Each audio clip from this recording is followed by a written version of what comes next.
Welcome back. I'm very excited to introduce our next panel titled The Core Stack and the Safety Layer, Vision, Motion, Simulation, and Intelligence in Humanoids. Please welcome your panelists, Michelle Liu, the co-founder of VSim, Ignacio Pedrosa Lojo, the Advanced Solutions Engineer at Novanta, J Kernan, Chief Revenue Officer at Luxonis, and your moderator, George Chowdhury, Robotics Analyst at ABI Research.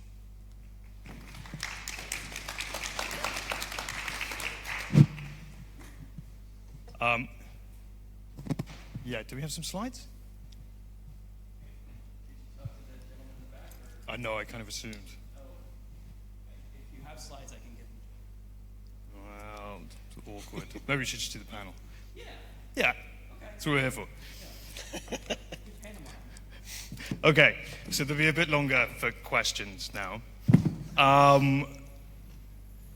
So the expectations that we have for humanoids is unprecedented in engineering.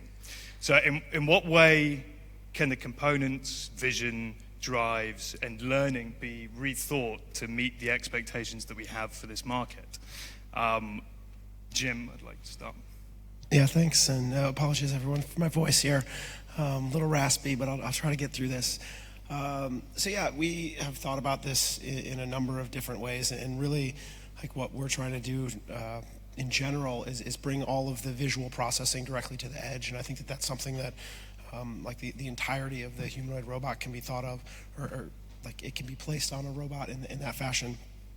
So as an example, we do this thing called focus perception with our cameras that really allows us to take in a whole lot of data at the edge and take that information and process it and send tiny amounts of data back to the central compute system. So specifically, like if you think about your vision, you have this like peripheral vision that goes and identifies all the things in the world. Like I can see all the people out here in the crowd, but not focused on any individual person. Then you can take your foveal vision, just the focus part of it, and focus on an individual, and that's where you're giving all of your attention to. And so when we're processing like on our devices, which can be like up to 4 gigabytes per second of information, we can take that information, focus it on only the most important thing for that particular scenario, or like whatever the robot is being should be observing at that point in time. And with that, can take a really high resolution like analysis of like a portion of the image. Usually you're only going to need like 5, 10, 15% of the image maybe, where you don't need to be running this massive depth algorithm on a huge frame. But so we take this 4 gigabytes per second, drill that down to like bits per second that we're able to send back. And again, I'm talking about this from a visual standpoint because that's like what I know and understand, but I would think that the same thing applies to any sensor within a humanoid robot. Like there's a reason we have like eyelashes, hairs on our arms, like these are all warning systems. And so I think that the more compute that you can be putting out to the edge and to like smaller smart sensors throughout the overall experience, I think will just enhance the capabilities for the humanoid, which at its core has a lot of compute that needs to be happening at its central system, so like reduce the data that is required to be consumed at that point.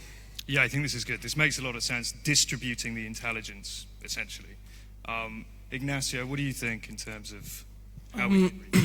So I believe that when it comes to humanoids, to make them possible, there's much solutions that fall generically called in the software category, and this has to be completely new and start from scratch many times, new technologies, new solutions.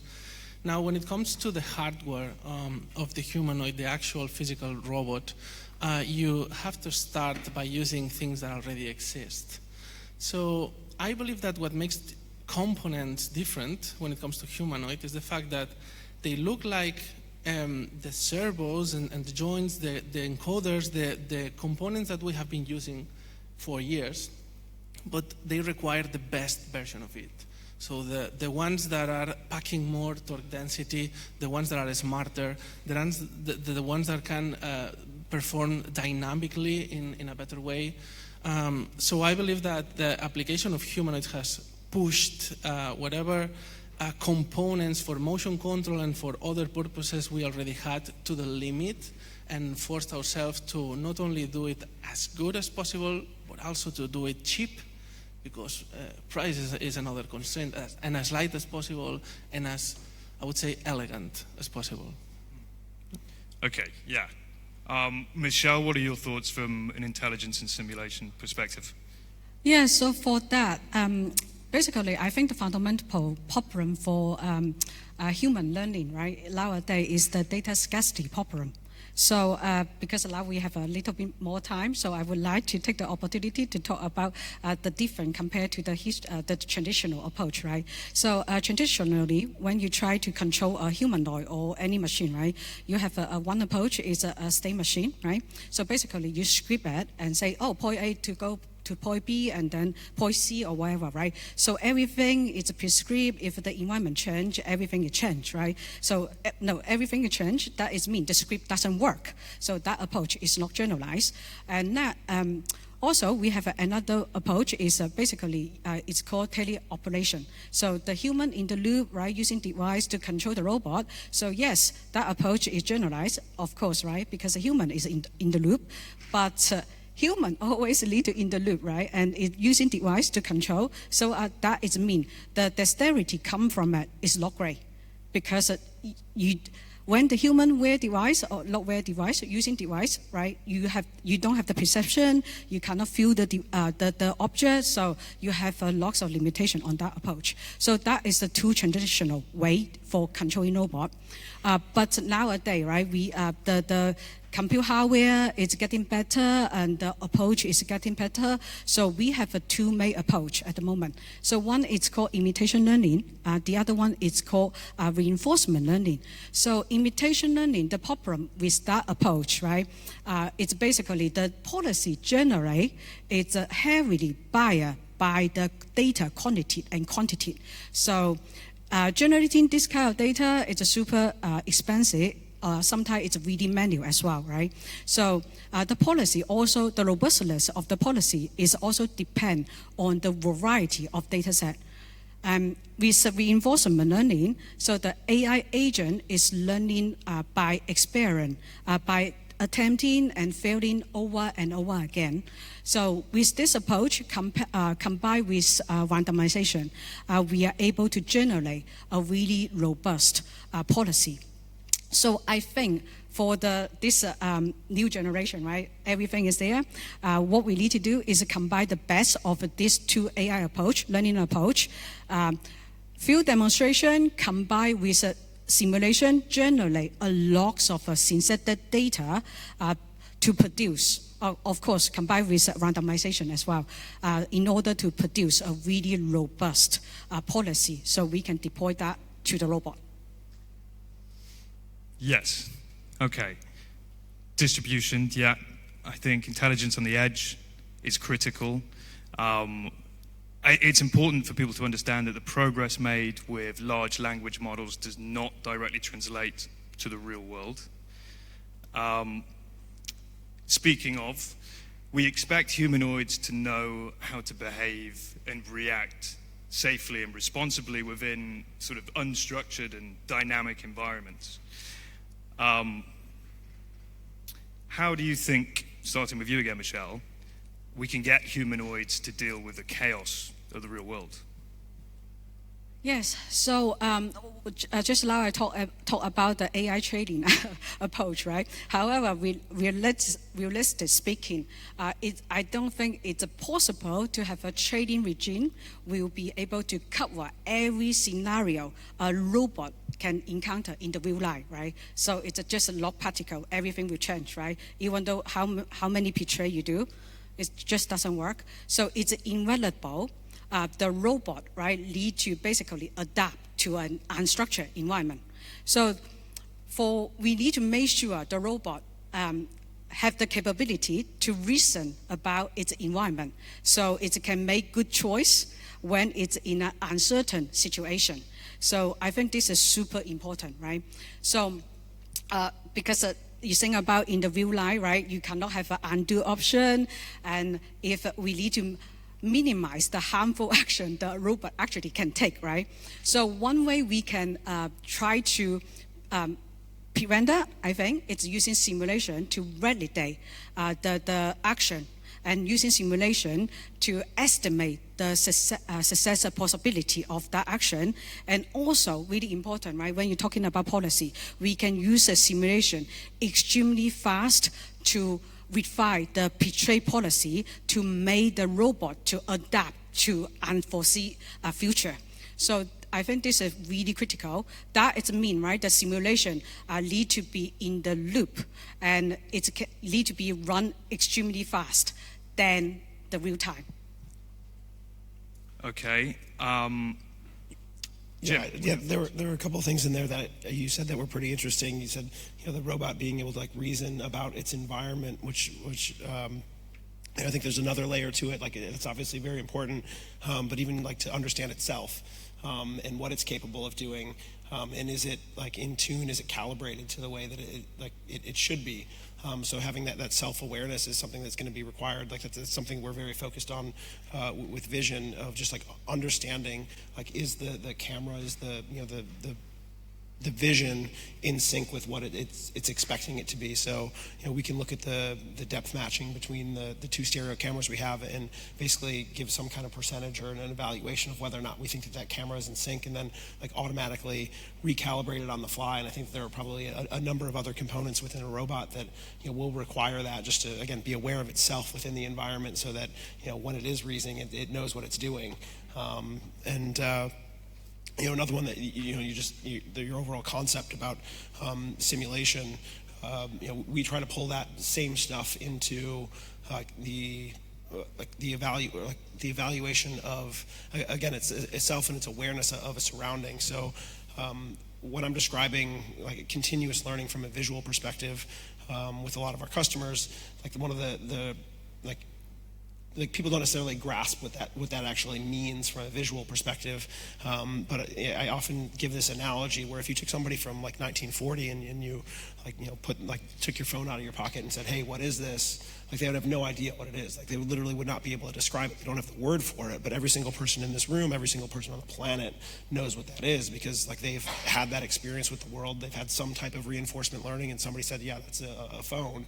I know what that is. And so I think it's important for you to like take the real world data as they're experiencing it, like outside of the simulation. Like I fully agree that training part is important, but like when you come to these edge cases, corner cases that happen in real world environments, take that data from the real world, pull that back into your model, use a VLM to be able to categorize that information, and then re-upload, like here's a new model for you, this is how you handle this specific scenario, because there will be things that like we just haven't thought of in simulation. Like the world is just as infinite as simulation is. Yeah, and it's sort of interesting that this idea of learning and sort of notions of sort of federated learning almost, where where you have a central model with classification and everything feeds from this, but the market is so fragmented, of course, that we'll see. Maybe NVIDIA or somebody will push forward or something. Ignacio, do you have any thoughts on managing the chaos of the real world? So when it comes to face a chaotic world, I guess that intelligence and perception are paramount.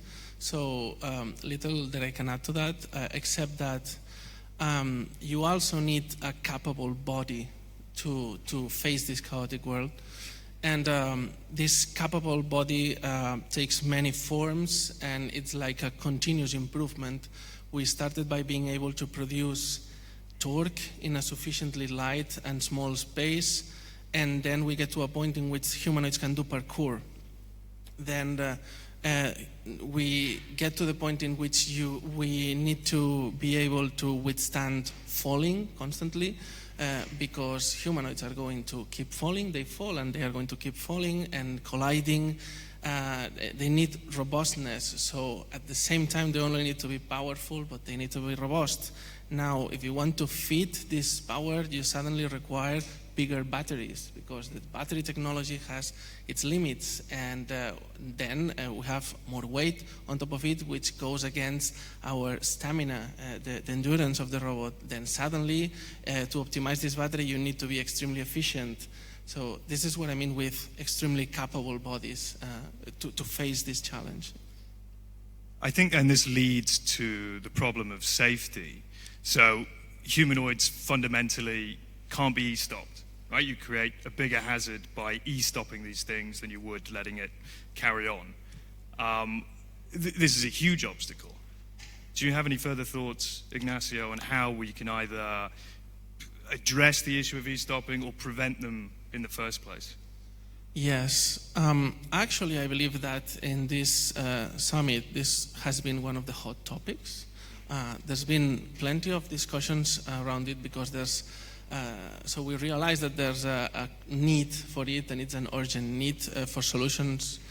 And the solutions presented here, I am amazed by them. Those are fantastic, although I see a pattern that goes towards solving this problem from the system level, which is completely okay. And it's completely what robotics should be doing. Now, I believe that the next step is going to be, I can phrase it like that.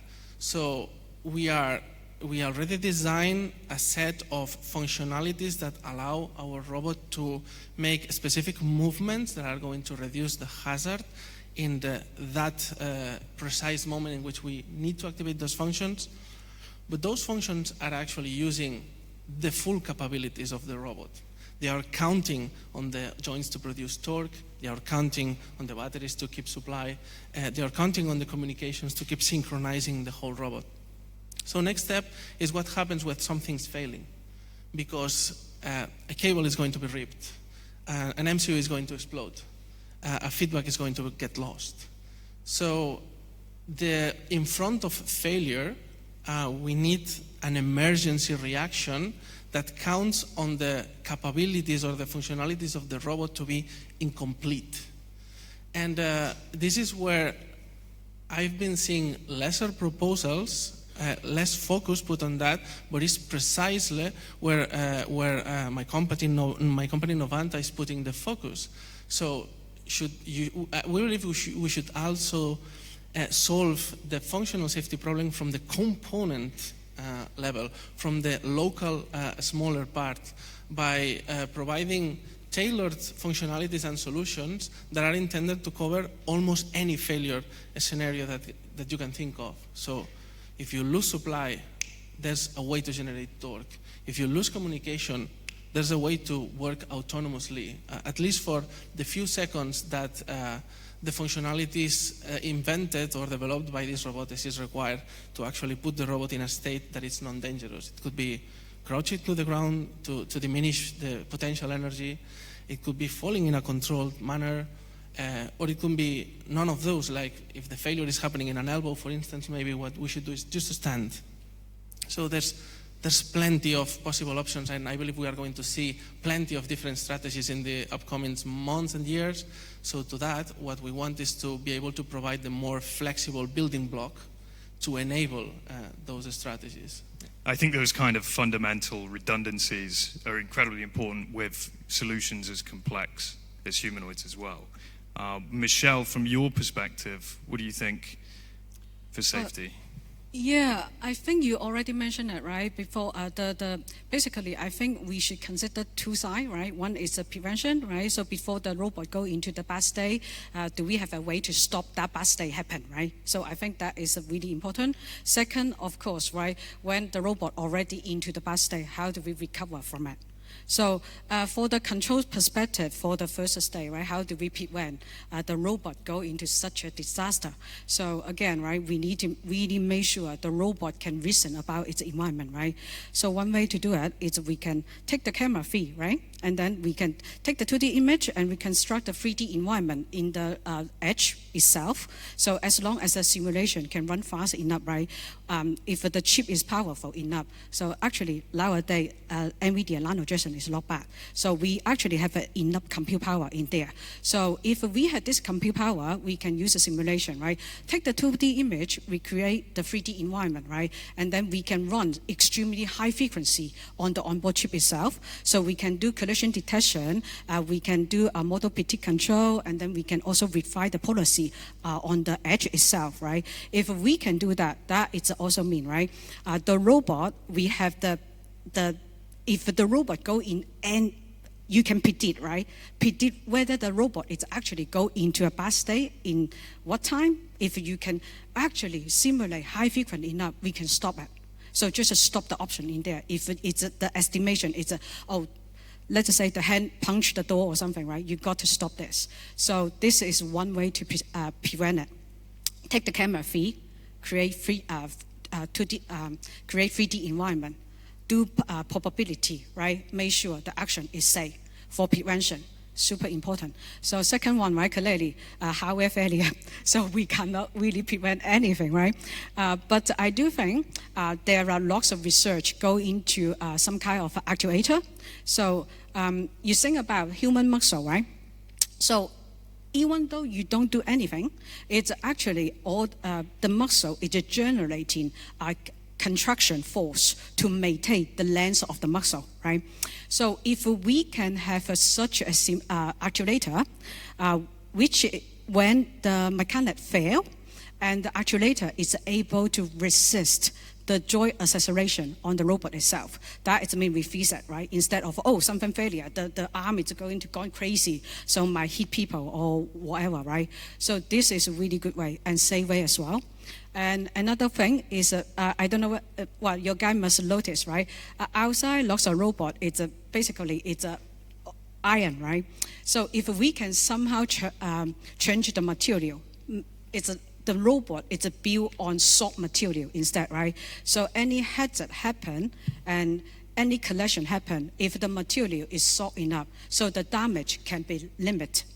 So yes. No, I think that makes a lot of sense, and that's sort of what 1X's approach is, for example. Yeah, the cutlery one, Yeah. yes. There are so few of these companies that are targeting sort of social interactions and care, and a lot of that is because of the complexity and obviously the liability issues. So it's sort of ironic that manufacturing and logistics offer the kind of structured environments that allow this technology to perform repeatably and well. But, perhaps ultimately those won't be the killer apps, and collaborative robots or something else will be competing for those territories. Jim, sorry, do you have a point? Yeah, I mean, honestly, I don't know that there's too much that I can add that these two haven't already covered. I did find Ignacio's point pretty interesting, talking about like the individual components and having those like be able to respond and react. Again, I think it's comparable to the way that humans interact with the world. We've designed these things to look like humans, and like there's a certain interest that we have because it mimics us, and so like naturally, if they're going to be behaving like us, we're going to need them to respond in the same way that we respond.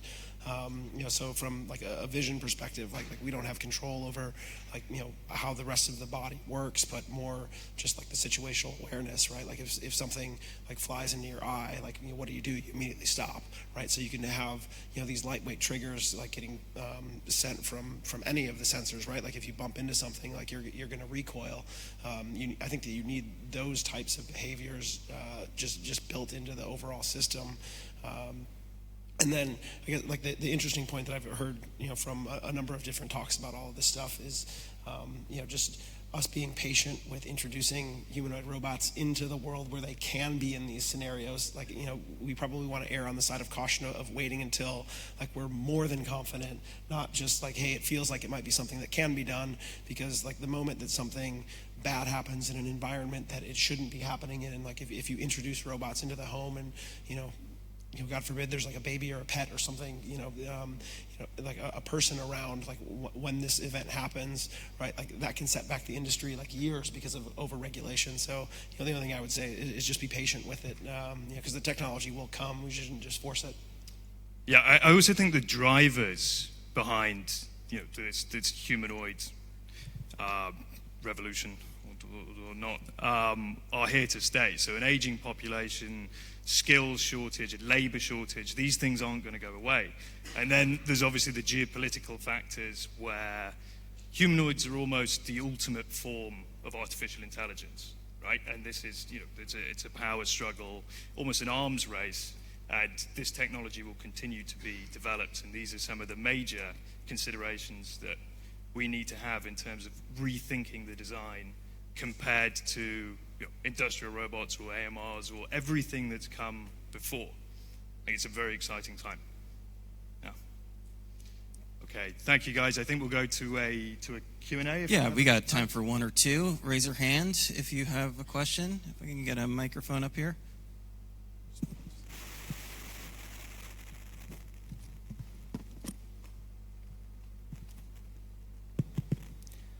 Thanks for the talk, really good. So just to start, I guess it's kind of more of a broad-based question, but just related to ethics and that sort of thing. So as robotics develops and, you know, it becomes, it interacts with greater facets of human life, so elderly, military, so on and so forth, what do you think about ethics and sort of a governance framework around that? Do you think this is something that you will self-regulate, or perhaps governments will kind of impose restrictions? Yeah, just really a broad-based question regarding sort of ethics and robotics. Thoughts? Well, for me, right, I know the regulation is super important. Safety is super important as well. But so I think yesterday the panel, when Moda interviewed Ted and then all the other venture partner, right, the same question raised as well. But I do think, right, at the moment, yes, the humanoid hardware capacity is there, right? Humanoid can do a lot, but we are still lacking quite heavily on the software control side, right? So nowadays, you see lots of people still using the teleop, right, to control the robot itself. So how do we actually turn that into using AI, actually autonomously control the robot? We are far from that. So I don't want to derail the topic, but I think wait till we actually have the general intelligence in there, not completely there, but we have a whole, right? Let's just say 5 years or 10 years later, the intelligence level is really there, and then the regulation should come in at that point. At the moment, I think it's still a little bit early to discuss this.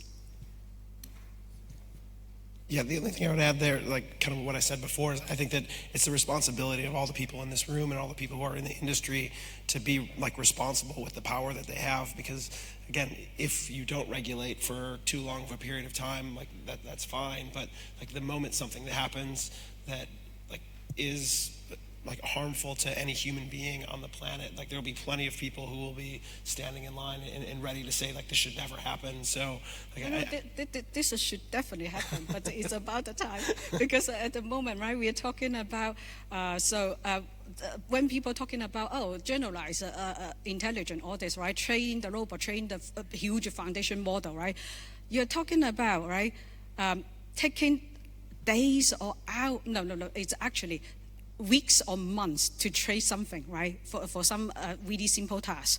So lots of computation power, lots of challenge in front of you, right? Just now I mentioned about, take the 2D image, reconstruct a 3D environment, right? And then make all the logic, and then, collision detection, collision avoidance, and then trajectory planning. So tons of stuff need to all work together before that general intelligence actually appear. So you have training, you have all this super intense computation, right, on the edge as well. So I think, yes, we need to talk about that, but maybe another few years down the line, absolutely. So I'm sorry, that's just me. Yeah, it's an interesting one. I think there's also, the need for standards obviously has been discussed at length throughout this conference. And I think Aaron Prather did a good job yesterday of, we build a base and innovation comes on top of that, which is fantastic. I think the bifurcation between what's happening in China and then in Western markets needs slightly more consideration. Because over half of humanoid companies are based in China. They have advantages when it comes to state funding, state backing, mass manufacturing. So I think we'll see this market split into two. And yeah, we'll see what happens. Other questions? We're actually at time right now. So thank you, George, Jim, Ignacio, Michelle. Thank you so much.